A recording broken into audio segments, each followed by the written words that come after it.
Berbeda tetapi sama dalam panggilan. Injil Yohanes pasal 4 ayat 5 sampai dengan ayatnya yang ke-8. Beginilah firman Tuhan. Maka sampailah ia ke sebuah kota di Samaria yang bernama Sikar, dekat tanah yang diberikan Yakub dahulu kepada anaknya Yusuf. Di situ terdapat sumur Yakub.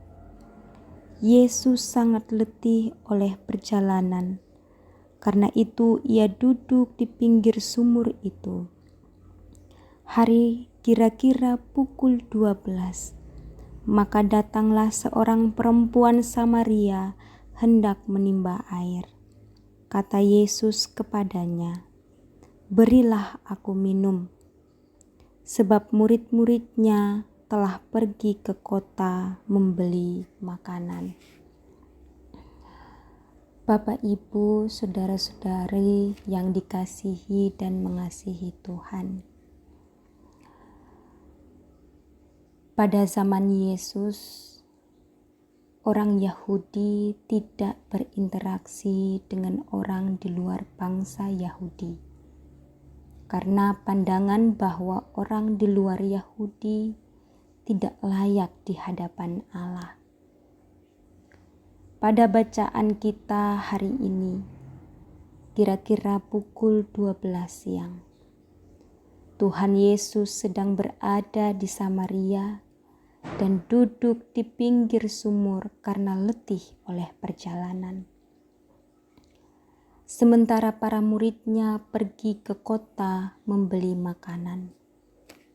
Seorang perempuan Samaria itu datang ke sumur untuk menimbah air.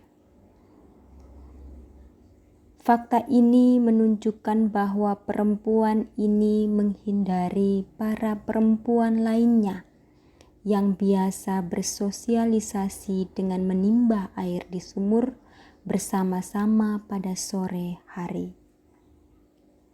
Perempuan Samaria ini menyadari bahwa hidup yang dialaminya membuat orang sebangsanya mengucilkannya dan menganggap rendah dirinya.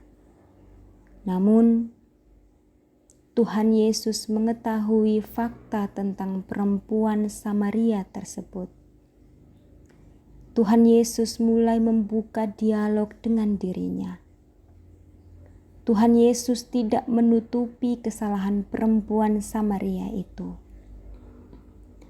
Kesalahan perempuan itu tidak menjadikan Tuhan Yesus membatalkan kehendaknya untuk menjadikan perempuan Samaria tersebut memiliki kehidupan yang lebih baik. Larangan orang Yahudi berinteraksi dengan orang di luar bangsa Yahudi tidak menghalangi Tuhan Yesus melakukan dialog dengan orang lain yang berbeda dengan dirinya. Bapak, Ibu, Saudara yang dikasihi Tuhan. Belajar dari Tuhan Yesus ketika berjumpa dengan perempuan Samaria.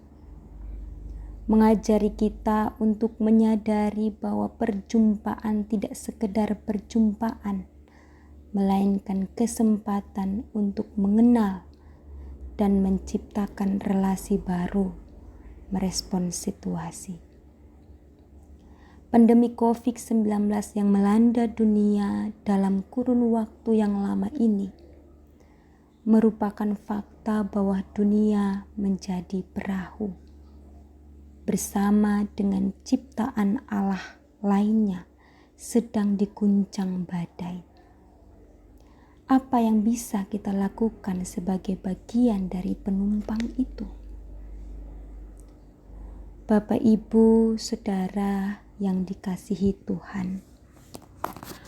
Dalam konteks kehidupan kita menyadari dan kita mengetahui bahwa keberagaman suku, ras, agama, dan budaya merupakan anugerah yang harus kita syukuri. Perbedaan latar belakang pasti mempengaruhi perbedaan cara berpikir, cara menyikapi. Untuk melakukan dialog dalam perbedaan, kita bisa mencontohi Tuhan Yesus berdialog dengan perempuan Samaria, yaitu kesediaan menghargai orang lain menjadikan kita terbuka akan keberadaan orang lain, sekalipun orang itu berbeda dengan kita. Memulai interaksi dengan hal-hal sederhana. Tuhan Yesus bisa saja mengabaikan kedatangan perempuan Samaria ke sumur pada siang hari itu. Namun Tuhan Yesus menanggapi keberadaan perempuan Samaria dan menghargai dengan mengajak perempuan tersebut berinteraksi. Di mana interaksi tersebut yang kemudian mencerahkan pikiran perempuan itu, serta menjadikan perempuan itu menjalani kehidupan yang lebih baik, yaitu berani membuka diri kepada masyarakat. Melakukan dialog untuk menjadikan kehidupan bersama yang lebih baik, dan pandemi ini menjadi serupa.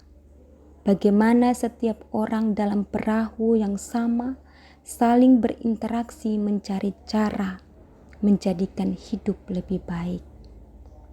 Mari kita hidup dengan selalu mengingat bahwa manusia diciptakan dalam keberagaman yang pasti berbeda untuk saling mengasihi sebagai wujud nyata mengasihi Allah yang sudah terlebih dahulu mengasihi kita.